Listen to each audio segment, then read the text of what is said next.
chào các bạn đến với kênh của Duyên. Mình đã từng xem hàng ngàn bộ phim hay, nhưng mà bộ phim duy nhất của Singapore mình từng xem là Chuyện tình cô bé lọ lem, có tựa đề là The Little Nonna.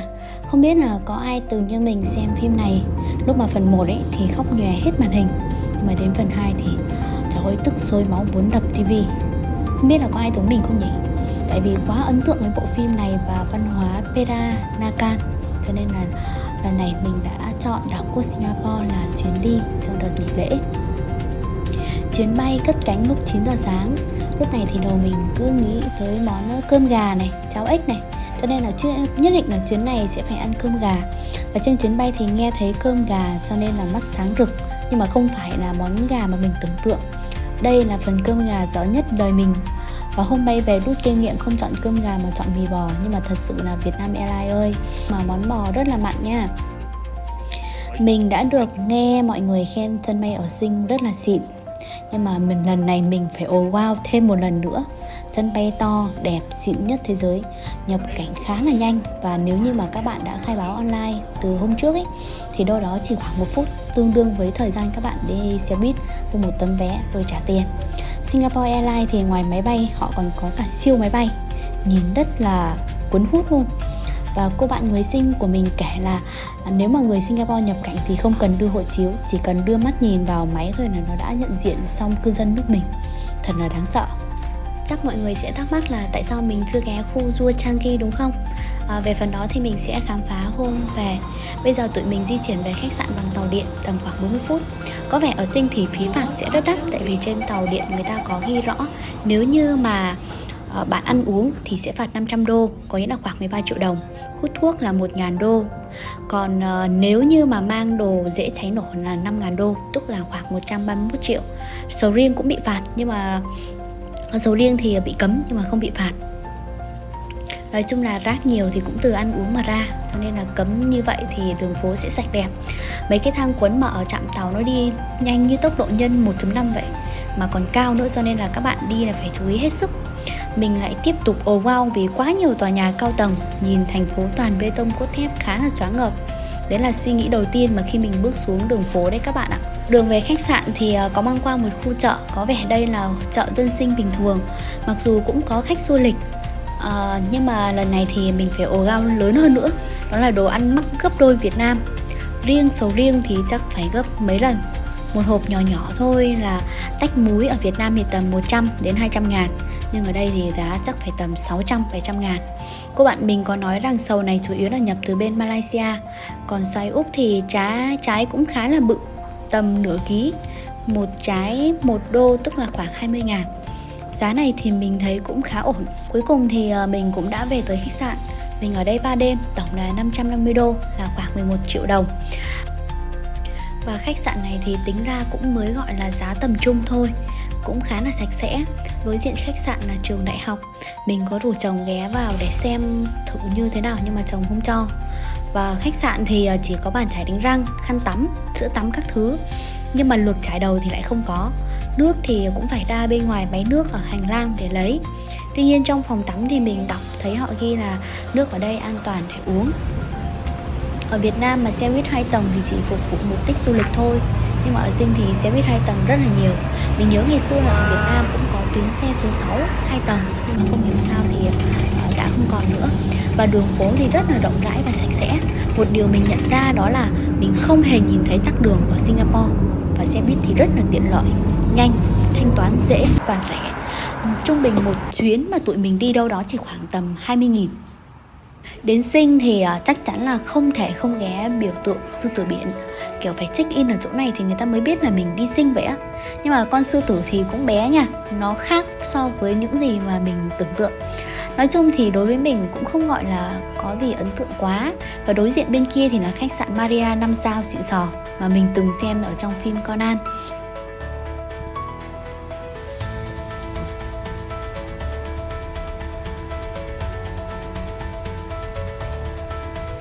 Chiều nay xui quá khi mà không mang mũ này, không mang ô, nhưng mà trời thì lại đổ mưa. Ai mà đi vào tháng 4, tháng 5 thì nhớ chú ý thời tiết, đừng để bị giống mình nha. Cuối cùng thì vợ chồng mình cũng phải cố gắng vượt gió vượt mưa để đi bộ qua trung tâm thương mại ở khách sạn Marina. Đoạn đường thì chỉ tầm 1,4 km thôi, nhưng mà trao Grab thì hơn 300.000. Tụi mình tiếc tiền quá nên thôi, tốt nhất là đi bộ, không thể nào mà phí phạm tiền như vậy được. Khi mà tìm đến khu food court của ở trong trung tâm thương mại ấy, thì đông quá, cho nên là thôi từ bỏ ý định ăn tối ở đây. Thế là tụi mình sẽ tiếp tục đến khu Superdry.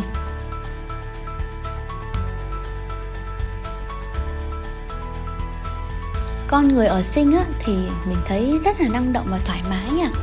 Ví dụ như là cái đoạn đường mà mình đi đến Superdry á, thì sẽ bắt gặp các anh trai sáu múi cởi trần, hay là các chị gái mặc áo bra thể thao chạy bộ ngoài công viên.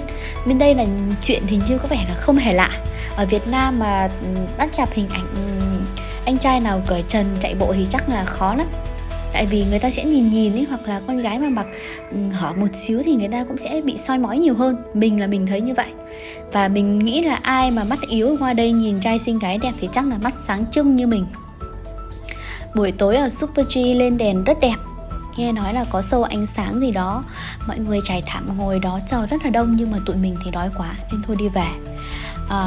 Quá là khát nước rồi nên là đành bấm bụng mua một chai nước suối ở đây giá 3 đô, gần 60.000, siêu đắt. Trong khi ở Việt Nam nước suối chỉ tầm 5.000 nếu như mà đi vào trong Convini. Tụi mình đón xe buýt về lại gần khu khách sạn để ăn tối.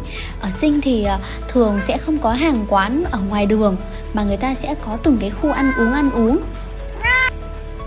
Có một sự cố nho nhỏ, đó là đang ghi âm thì tự nhiên con mèo nó cứ nhõng nhẽo meo meo. Đấy, bữa tối của tụi mình hôm nay thì mình sẽ ăn cơm vịt quay giá 5 đô. Con chồng mình làm món bakute giá 8 đô. Thêm chai bia Tiger nữa là 8 đô. 8 đô tức là khoảng 160.000. Trong khi ở Việt Nam chai bia thì chỉ khoảng đâu đó 25-30.000 thôi. Trời ơi, một bữa tối xương thôi là hết 400.000. Bia ở Sing đắt gấp 8-9 lần ở Việt Nam. Chắc chính phủ đánh thuế mạnh để người dân luôn khỏe mạnh và tỉnh táo, không kiểu say rượu như ở Việt Nam và Nhật chăng. Mình có để ý là ở Sing á, tầng thấp nhất thì người ta không ký hiệu là tầng G, mà người ta ký hiệu luôn là số 1.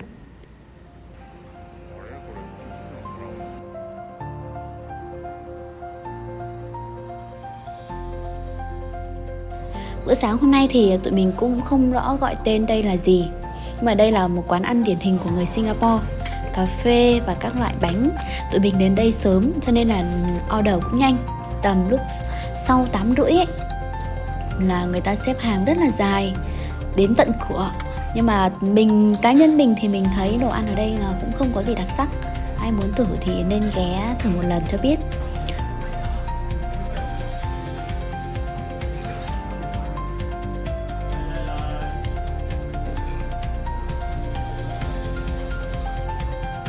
Tiếp tục đón xe buýt đến Vivo City. Ở đây thì chúng mình sẽ đi cáp treo ra đảo chơi. Họ chỉ bán vé 2 chiều cả đi và về. Một vé khứ hồi như vậy là 50 đô, 2 người 100 đô là khoảng 1 triệu. Ngày hôm qua thì thấy quá nhiều tòa nhà cao tầng, nhưng mà hôm nay ở khu này thì mình thấy cũng khá là nhiều cây xanh. Chỗ này giống như là một khu rừng nguyên sinh và họ vẫn chưa khai thác. Nói chung là thành phố nào thì cũng cần một khu rừng giống như một cái lá phổi, chứ không thể nào mà chỗ nào cũng bê tông cốt thép được.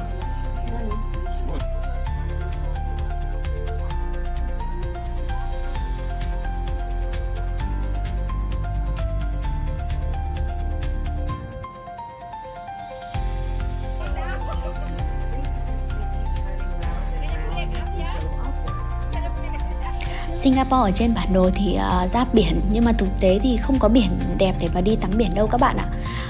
Bãi biển hôm nay thì cũng khá là nhỏ. Một cái tẩy đá ở khu này một giá là 1,9 đô, tức là gần 40.000. Thùng rác thì cũng được ghi chú rất là rõ để cho mọi người phân loại rác.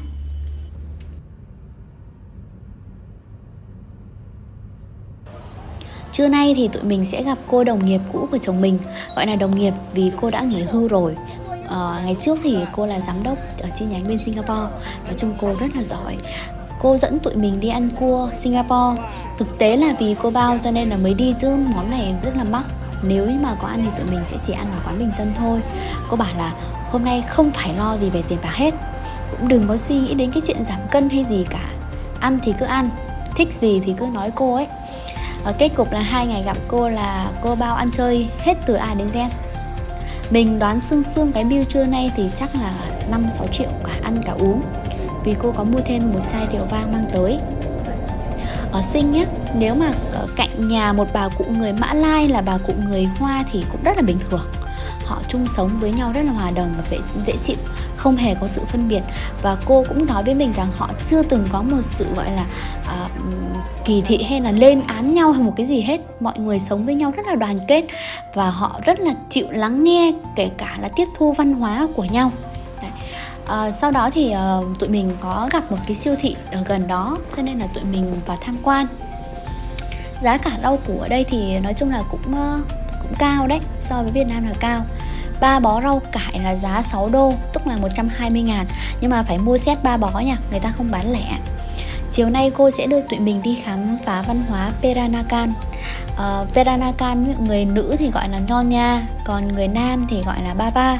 Đó là sự giao thoa độc đáo giữa người Hoa di cư từ thế kỷ 15-17 và người bản địa Mã Lai, Java tại eo biển Bắc Cala của Malaysia. Sau này thì họ có di cư đến Singapore. Tức là nếu mà một người Hoa kết hôn cùng với một người Mã Lai thì con cái của họ mang hai nét văn hóa và đã hình thành văn hóa Peranakan này. Bắt gặp một đền thờ đạo Hindu của người gốc Ấn, cho nên là chúng mình cũng ghé tham quan. Xung quanh thì có vẻ là các đại gia người gốc Ấn đấy, tại vì toàn thấy nhà to và xe xịn. Và muốn vào trong đền thì phải cởi giày, rửa chân sạch sẽ. Rất may hôm nay là có buổi cầu nguyện gì đó cho nên là cũng đông. Và mình thấy cũng khá là vui nha. Mọi người ở đền rất là thân thiện, kiểu như là gặp mình thì họ cũng cười chào.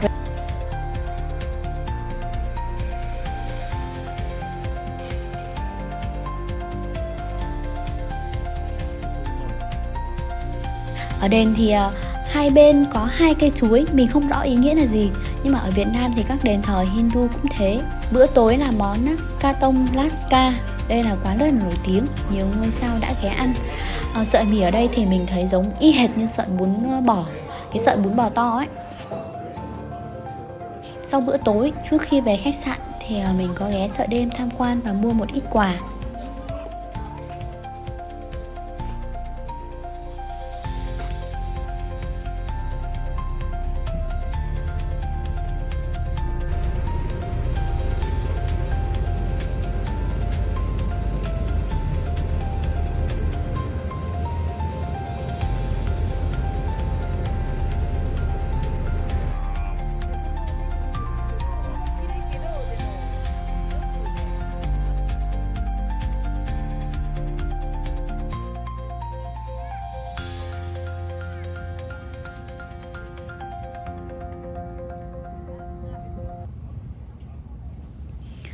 Hôm nay thì cũng đã là ngày thứ 3 trong kỳ nghỉ 4 ngày tại Sing. Sáng nay thì tụi mình sẽ ghé công viên gần nhà cô tham quan. Đây cũng là công viên rất rộng nằm cạnh biển và có thể cắm trại qua đêm. Mình nghĩ chuyến bay này chắc chắn sẽ bớt thú vị nếu như mà không gặp và không được cô hướng dẫn. Cô gần 60 tuổi nhưng mà cô nói thạo tiếng Anh, tiếng Nhật, tiếng Trung. Thậm chí là đang nói chuyện tiếng Nhật với tụi mình. Cô quay qua nói tiếng Malai với người Mã Lai luôn. Nói chung là cô quá đỉnh đi. Mình thực sự rất là nể, tại vì cô lớn tuổi nhưng mà cô rất là giỏi ngoại ngữ. Và cô cũng thường hay đi chỗ này chỗ kia ấy, cho nên là phong cách và cái tính cách của cô cũng rất là cởi mở. Cô kể là trong gia đình ấy thì vợ chồng, cha mẹ nói chuyện bằng tiếng Trung, nhưng mà từ lứa trẻ con cô thì cũng tầm tuổi mình là chủ yếu nói tiếng Anh, và ở trường học ngôn ngữ chính là tiếng Anh. Do đó là người Sing thì rất là đa dạng ngôn ngữ. Ở Sing thì là cộng đồng của người gốc Hoa, gốc Ấn Độ, gốc Mã Lai, cho nên là mỗi người ít nhất thì cũng phải nói được 2 ngôn ngữ trở lên. Tụi mình đang di chuyển đến Chinatown. Nhắc đến Singapore thì có 2 món tiêu biểu mà lúc nào mình cũng nghĩ từ cái hôm mà mình qua Sing đến giờ, đó là cơm gà Hải Nam và cháo ếch. Nhưng mà mình không ngờ là có một món khác cũng rất là nổi tiếng, đó là món bak kut teh. Đấy. Và nhắc đến bak kut teh thì nổi tiếng nhất nó phải là nhà hàng Song Pha này. Nhìn dòng người xếp hàng để được vào ăn là biết. Cô xếp hàng tầm 40 phút thì trong lúc đó cô nói tụi mình hãy đi dạo trung tâm thương mại đi, và xem chỗ này chỗ kia đi. Đấy, món này mà trước khi ăn ấy thì phải uống thật nhiều trà nóng nha. Vì đây là món dầu mỡ cho nên là uống trà thì bụng sẽ ấm và dễ tiêu hóa mỡ hơn. Món này thực sự là ngon các bạn ạ. Nó khác hẳn hoàn toàn với cái hôm đầu tiên mà chồng mình ăn. Nước súp ở đây rất ngọt, thơm và được refill liên tục.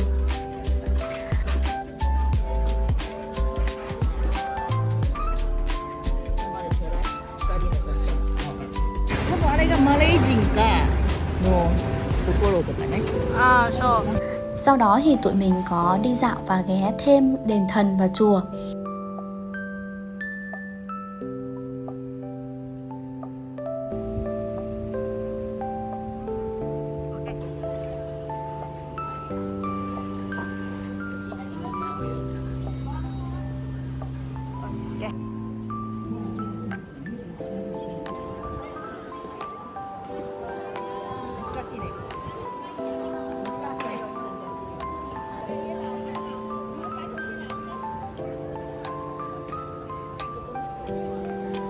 Đi qua rất nhiều ngôi nhà cổ 2 tầng, cửa sổ và cửa lớn, có cả ở trên và dưới.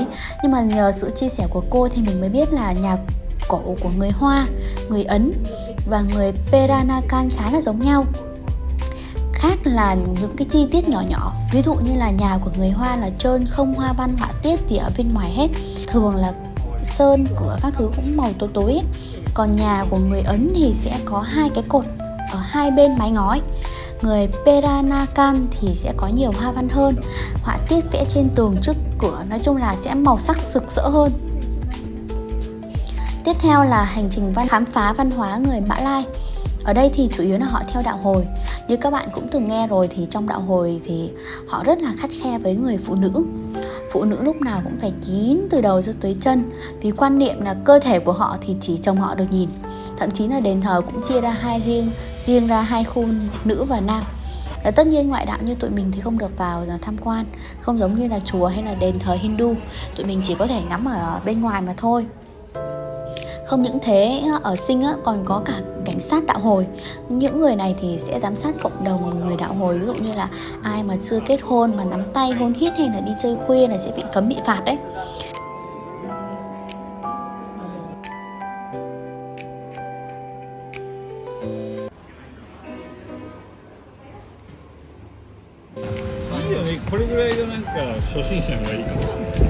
Sau khi tham quan triển lãm thì tụi mình có ghé qua con phố ăn chơi gần đây. Mình cũng có trải nghiệm vẽ henna. Đã gần 1 tuần trôi qua nhưng mà màu mực thì nó còn rõ lắm các bạn ạ. Mình không biết là cái hình vẽ này nó sẽ tồn tại đến bao giờ. Chắc cũng phải 2-3 tuần.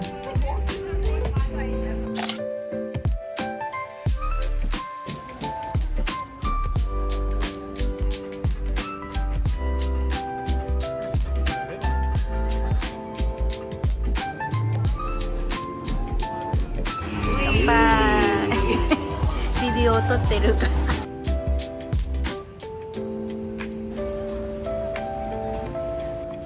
Cuối cùng thì cũng được đi ăn cơm gà Hải Nam.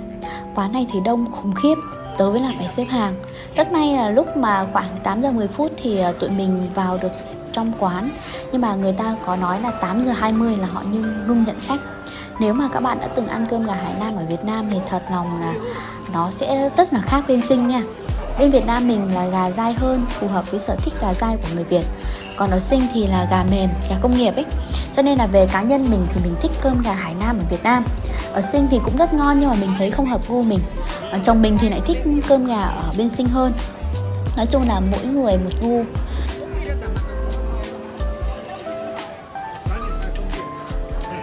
Ngày cuối cùng ở Sing, sáng nay thì cô có chuyến qua Malaysia cho nên là vợ chồng mình sẽ tự tung tăng với nhau.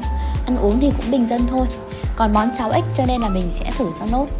Ở khu ăn uống này là tầng 1 của chung cư, có rất nhiều dãy hàng quán và ở giữa là bàn ghế ngồi tự do, kiểu giống như bên Aeon vậy.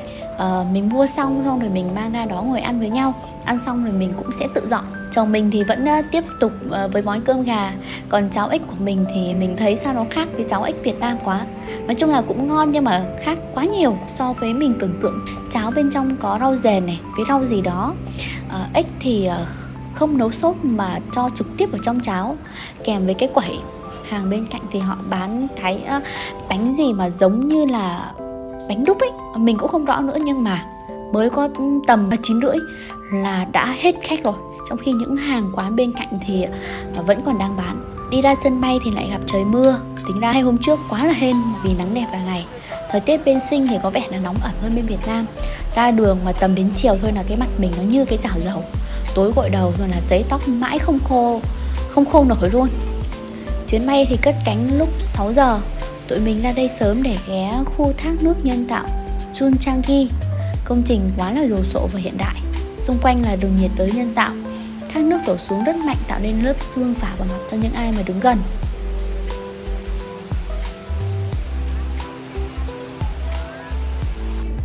Bữa trưa muộn thì không liên quan đến Sinh lắm. Nhà hàng Din Tai Fung, chồng mình rất thích món Đài Loan. Kết thúc chuyến đi, chi phí cho vé máy bay là khoảng 20 triệu, khách sạn là 11 triệu. Ăn uống vui chơi, mua sắm quà cáp chỉ khoảng 8 triệu thôi. Tại vì 2 ngày đi chơi kia thì được cô mời từ A đến Z. Tất nhiên là tụi mình cũng hẹn cô qua Việt Nam chơi thì tụi mình sẽ mời lại cô. Vậy thì mới thấy Sinh là đắt đỏ như nào đúng không các bạn? Tuy nhiên là cũng rất xứng đáng nha. Các bạn nếu mà có cơ hội thì nên một lần ghé đây trải nghiệm. Mình cảm thấy quá là may mắn khi mà từ Việt Nam đi qua Sinh không cần xin visa. Một ngày nào đó mà nếu săn được vé rẻ thì chắc mình sẽ đi tiếp. Cảm ơn mọi người rất nhiều đã theo dõi hành trình này của chúng mình. Và hẹn gặp ở video tiếp theo nhé.